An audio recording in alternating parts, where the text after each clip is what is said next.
Hey guys, Joe here, the Joe Madden Sports Podcast, joined by Lou Finocchiaro this morning. Lou, welcome to the show. How's the morning treating you? Morning's great. Joe, I appreciate you having me on. Being an old saddle in this industry, it's exciting to see what's happening in the last 5 years since passage. And it's also exciting to see brilliant young talent come into our industry. We need it so bad. Yeah, this industry is quite the industry. It's one that I don't think a lot of people expect themselves to get into when they're growing up. Lou, I want to hear your story of how you did get into this industry. Well, I'm a Sicilian guy. I grew up in Omaha, and there's a large Sicilian population in Omaha, and I usually talk Sicilians in positive light, and this is very positive light because all my cousins and buddies and friends, the Floridias, the Scarpellos, the Randozzis, all of those guys we grew up with. And being an athlete, it was natural for me to try and have something to do with sports. I was a young ball player always, and I knew all these guys made opinions in ball games, and I wanted to get involved. My first job in the industry was just in like 8th grade, 9th grade, where I had the trust of the big boys to go down at 5:30 in the morning on Friday, Saturday, and Sunday mornings to the airport, where I would grab newspapers, not the Omaha paper, but rather the Kansas City, Chicago, Minneapolis, Denver paper from the airport to bring back to these guys so we could understand what the weather was like, what the injuries were like, et cetera, et cetera. Back then, there was no internet. There was no call-in lines even. And so that was my first job, going to get the newspapers. And then as I graduated and had more time with these guys and earned their trust, and I had a family member helping me shirt tail my way in there, I finally got into the inner room one time, and they're all sitting around talking. And I finally thought I'm maybe a sophomore, junior in high school at the time playing football. And I thought they finally wanted my opinion since I had such a high regard of it myself.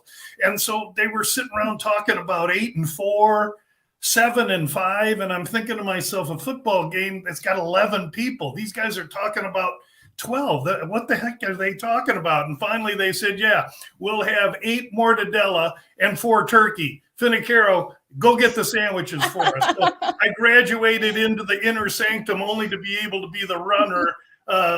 And so that was finally phase 2. And then finally, maybe in college or so, I finally got to sit in the room and have an opinion.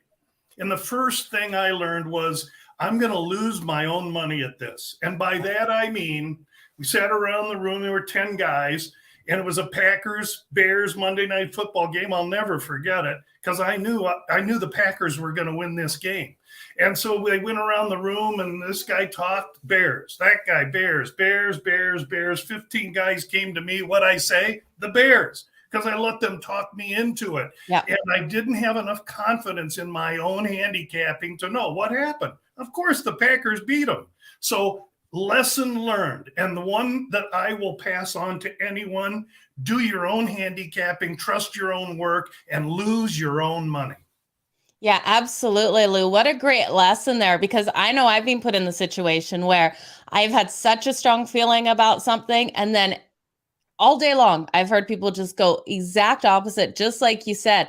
And you put yourself in that uncomfortable situation where if you don't believe in yourself, you're going to shoot yourself in the foot of a nighttime when that game goes down exactly how you originally thought. So I would rather lose betting on myself than follow the crowd and win. I think it's way better to bet on yourself. As Socrates said, if you want to be wrong, follow the masses. Absolutely. That's a very good point to make, Lou. I love your story. What a great story, especially the part about the sandwiches. That's hilarious. I could just imagine your thoughts going to get those sandwiches. Like, I was cussing these guys out because they're a bunch of guys with pot bellies and smoking cigars, and I was the athlete. And quite honestly, the last person you want to listen to early on talking about wagering their own sport as an athlete. They got no clue. Okay, that's an interesting It takes them some perspective for time. sure. It Yeah. takes some time. Do they know their sport? You bet. Do they know the intricacies of throwing a fastball, a curve? You bet. Do they know how many steps it takes before they get to the warning track? No question. But do they know the intricacies of gambling? They don't. And it takes time to learn that. Okay. I completely agree with you there, Lou. Now you have a podcast. Can you tell us about your podcast that you do? I'd be happy to. I have a podcast called the Bout Business Podcast. One of the philosophies that I have aligns with business, and I'm a commercial realtor by my profession. And in business, everyone narrows their focus to increase expertise. And by that, I mean, if you get a bloody nose or you break a nose, you break an arm, you don't go to a dentist, you go to an orthopede. And if your child gets in a car accident, and you get to some injuries and you have to hire an attorney, you get an attorney that works on accidents. You don't get a corporate attorney. And anywhere in business you go, whether it's a doctor, an attorney, or in sports gaming, narrow focus to increase expertise. And by that, I mean, I don't work every sport. Yep. Working every sport is self-serving. You're selling picks and you're earning a living, but what are you doing for your clients? Rather, I look at it as narrow focus, increase expertise. I work the UFC, NHL playoffs, College World Series, NFL. That's it. And so my podcast, the Bout Business Podcast, is totally devoted to the UFC. There are 40 to 44 UFC cards per year. Per year. And each week there is a UFC card. On Friday afternoon, I drop a 16-minute podcast that lists my final positions for the week. We tabulate results, return on investment, and we keep track of it running year by year. And I appreciate you mentioning it for me, Joe. Yeah, and I love that you keep track of the return on investment. That's a lot of what new gamblers, new bettors don't understand, is that return on investment is huge. Why do you focus on that, Lou, other than the obvious? Why do I focus on return on investment? Yeah. Just so people can understand. A lot of people don't even understand what return on investment is, Lou. Well, I mean, I'm from Omaha. Warren Buffett's from Omaha. I'm a businessman, and so I apply business practices to gambling. And so anyone that isn't showing you results, I would have a hard time taking seriously. This industry is filled with people throwing positions out there all over the place.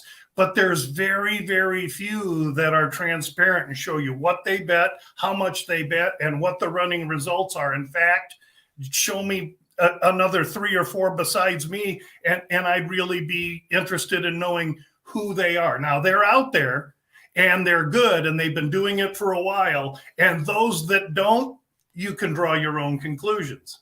Absolutely, Lou. Okay, let's talk some NHL. I know you do NHL playoffs. The playoffs have been absolutely incredible so far. We've seen the Colorado Avalanche advance to the Stanley Cup Finals. They have a huge delay here. What are your thoughts on that delay for them? Huge delays are cancer for clubs, especially in the first 2 games coming back. All we have to do to reference that is look at what happened to Tampa in the Rangers series.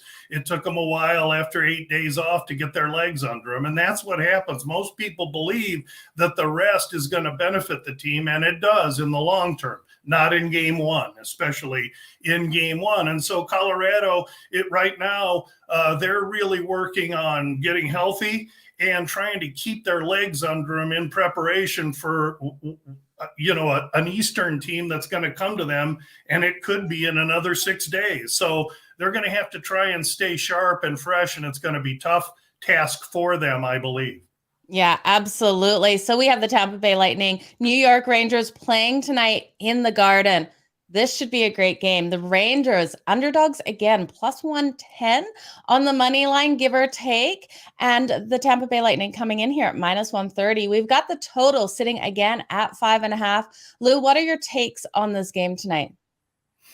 My takes are that the legs are under Tampa Bay now. And so the good news for Tampa is that there's no excuses coming into New York now because the legs are under them and they've tied the series. arguably momentum's on the Tampa side. The Rangers, meanwhile, have got great momentum at home, but they've got to do something to break their 5-on-5 skid. They've been unable to score the last 7 periods or so, 5-on-5, but that has a lot to do with the fact that Tampa clamped down at home. What we're going to see is an extremely defensive game tonight. Forget 5.5, 4.5, under 4.5, plus 180, plus 190. That's where I'll be going. As far as the sides are concerned, I'm somewhat affected by a 25-1 Ranger Wales ticket that was purchased a long time ago. Since then, after game 2, I took Tampa plus 220 for the series to put myself into a profitable situation no matter what happens. So in my heart, I want to see the Rangers tonight. However, when I do my math and look at my system, it's a Tampa Bay play, and that's probably what I'll do. Okay, so if we look at this and Tampa wins tonight, like you're thinking, is it done for the Rangers? Do they have any chance coming back if they lose this one tonight? Yeah, they always have a chance with Gallant and Shesterkin, so I wouldn't count them out. And I hope I'm wrong tonight. I hope my system is wrong, because I'd really rather have the momentum of 12.5 units of Rangers going into the Stanley Cup Finals. But I'm very true to my system game by game. Once I make a series bet, it goes out of my mind, and then I focus game by game. And you're going to have a tsunami of bettors. Remember Socrates on the Rangers tonight, and that's why I'll be on the Tampa Bay Bulls. Okay, this is going to be an absolutely fantastic game. Lou, if people are looking for your podcast, your picks, where can they find you? GambLou.com is really the one point of interest that you can go to, and you can get to the pod. You can get to every daily pick. I'm active in College World Series right now. We're on fire. We're doing hockey, UFC 275 this week from Singapore. So the web page is busy and anyone can go there. Lou@gamblou.com is my email. I get tons of people that call me or email me, I should say, and ask what to do with their future positions or any situation. I'm always happy to try and help out anyone that's looking to grow and encourage themselves within the business. I'm here to help. Awesome, Lou. Well, thank you so much for your time today. Best of luck in this game tonight. It's going to be a doozy. Thanks, Joe. I appreciate you having me, and keep up the good work, young lady. Thanks, Lou. Appreciate you too. You guys, I will be back in the next half an hour with another Joe Madden Sports podcast. Thanks, Lou.